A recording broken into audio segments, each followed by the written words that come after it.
안녕하세요. 오늘은 이런저런 얘기를 한번 해볼까 하는데 공감 가는 얘기가 있어가지고 이제 이 어떤 글을 봤는데 이 글의 제목은 가난한 삶이 있다는 건 알지만 그게 어떤 방식으로 실존하는지는 잘 모른다 라는 제목인데 내용 한번 읽어드릴게요.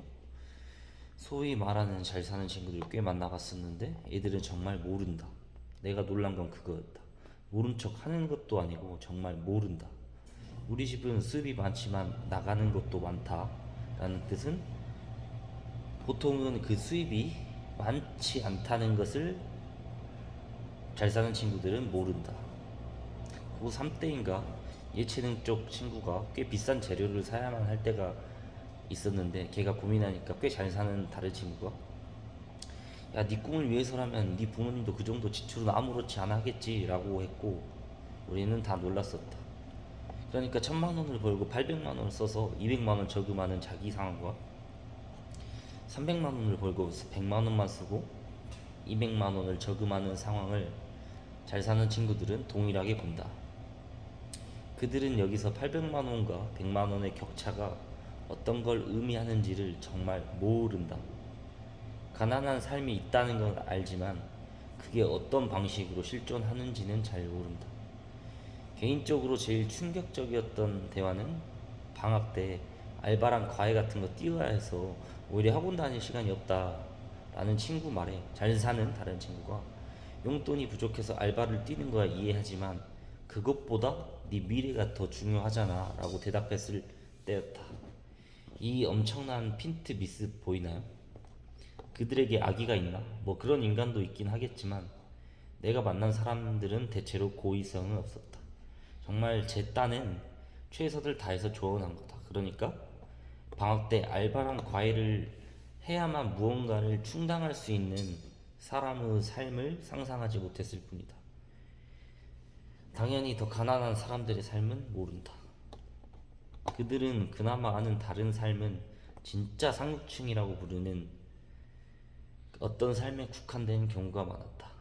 바로 앞에 있는 자기 친구들의 삶도 상상을 못하는데 전혀 모르는 많은 사람들의 삶을 어떻게 알겠는가?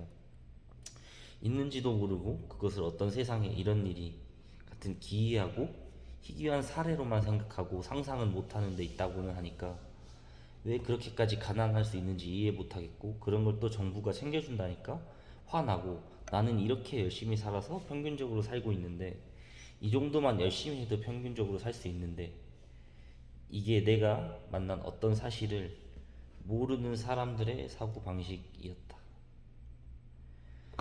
솔직히 많이 걱정이 된다. 이 사람들이 단순히 자기 연민이나 현실 인식에 문제가 있는 것에 그치는 게 아니라 구조의 문제를 개인의 탓으로 돌리거나 관련 정책에 반대하는 경우도 많이 봤기 때문에 돈이 없어서 장비를 못 샀어. 나도 그래서 3일 동안 금강 던전만 돌았어. 이 정도 노력은 해야지. 근데 거기는 너처럼 좋은 장비 있어야 들어갈 수 있는 던전이잖아. 내 장비 최종템보다는 싼데? 아니 나는 장비를 아예 못 살 정도라니까? 게임으로 치면 약간 이런 꼴이죠. 그래서 어떤 종류의 상상력이라는 말을 가끔씩은 떠올리고는 합니다. 대학 다닐 때 교수님한테 들은 말, 알바할 시간 있으면 그 시간에 공부를 해서 더 빨리 취직하는 게 부모한테 효도하는 거다. 효도할 생각으로 알바하지 말고 그냥 부모한테 손 벌려서 용돈 받아라. 무려 3명한테 같은 소리를 들었는데 솔직히 교수님쯤 되면은 가정 형편이 어려운 대학생들 많다는 건 알지 않나? 어떤 교수님은 상담 때 너희 부모님이 너 용돈 및 취직 준비 비용도 못 대줄 정도겠냐 이러는데 저는 매 학기마다 생활비 대출도 받아서 집에 갖다 바치고 근장 또는 알바로 학교 다닐 교통비 식비 등을 번답니다. 교수님 저도 용돈 받기 싫어서 안 받는 게 아니거든요. 저도 이 말에 되게 공감이 가더라고요. 그래서 저도 어떤 아는 친구가 있는데 그 친구는 본인의 직장도 있는데 집에서 잘 살아요. 그래서 용돈도 받고 해서 뭐 자기 쓸 거 쓰면서 뭐 저축도 많이 하고 또 자기 부모님한테 돈을 빌려서 말은 빌린다는 거지만 받은 거죠. 받아서 뭐 비트코인 이런 것도 하고 투자하고 뭐 부모님한테 차도 선물을 받고 이런 친구가 있는데, 얘기를 어떻게 하다 보면은 잘 안 통할 때가 있어요. 이제 이런 본문 글의 내용처럼 어, 똑같은 말을 했던 것 같아요. 그래서 너가 힘들어도 네 꿈을 위해서 뭔가를 하는 게 더 좋지 않겠느냐, 뭐 라고 했었는데, 네가 지금 돈을 버는 것보다 그런 꿈을 위해서 더 무언가를 하는 게 낫지 않겠느냐라고 뭐 저한테 그런 얘기를 한 적이 있었는데, 근데 저는 이렇게 얘기했어요. 그래서 그런 꿈을 꾸는 것도 어느 정도 뭐 삶이 안정되고 그래야 되는 거다. 너는 너희 부모님이 잘 살고 그런 환경이 되기 때문에 그런 거다. 라고 얘기를 제가 했었는데, 사실은 뭐 저는 이렇게 생각을 했어요. 자기는 뭐 직장 받은 거 뭐 월급 뭐 200 얼마 받으면 300 얼마 뭐 200 얼마를 받으면은 200 얼마를 다 뭐 이렇게 쪼개서 이렇게 저금을 하고 그러더라고요. 근데 부모님한테 또 용돈도 받아요. 또 기름값도 받기도 하고, 차도 부모님한테 선물 받고 하는데, 그 친구는 사실 부족한 게 없거든요. 그래서 자기 취미로 막 운동도 하고 음악 같은 것도 하고. 근데 이거는 그 친구가 잘 살기 때문에 그런 거 할 수 있었다고 생각을 해요. 근데 그 친구는 자기가 그렇게 일하면서도 막 이런저런 뭐 자기 개인 취미 활동이나 이런 것들을 하는 것이, 다들 그 정도는 할 줄 알아요. 그러니까 이 본문 내용처럼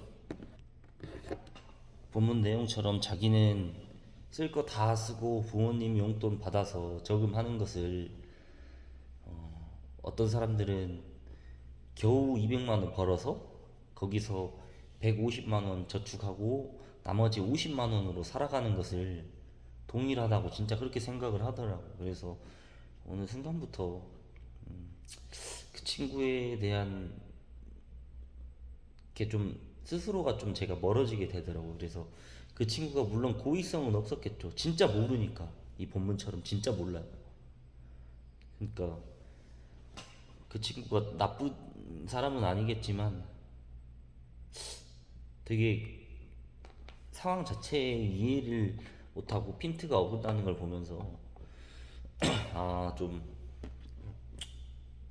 나와는 다른구나, 다른 생각을 많이 갖고 있구나, 이렇게 생각을 하게 되면서 스스로 개인적으로 좀 많이 스스로 멀어지게 제가 되더라고요. 그러니까 저는 그리 부유한 삶을 살지 못했었거든요. 그래서 뭐 학교 다닐 때도 보면 1년에 한 5번도 뭐 집에서 가족끼리 치킨 같은 걸 시켜 먹었던 적도 많지는 않았었어요. 그러니까 아, 뭐 때로는 제가 일하면서 뭐 이런 저런 삶에 허덕이면서 국밥 사 먹을 돈도 없었던 적도 되게 많았었고. 네, 네, 그런 삶을 겪어보지 않다 보니까 그 친구는 정말로 진짜 아기가 있는 게 아니라 진짜로 정말로 이해를 못 하더라고. 그러니까 참 되게 이 글을 보고 공감이 많이 가더라고요. 그래서 여러분들도, 그러니까 그러다 보니까 이제 소위 말해서 이제 끼리끼리 어울려 다닌다라고 하는 게 형성이 되는 것 같아요. 그래서 자연스럽게 그런 친구들과 멀어지게 되더라고요. 왜냐하면 괴리감이 생겨버리니까 그런 것 같아요. 그래서 뭐 여러분들도 주위에 뭐 그런 분들이 있으신지 모르겠어요.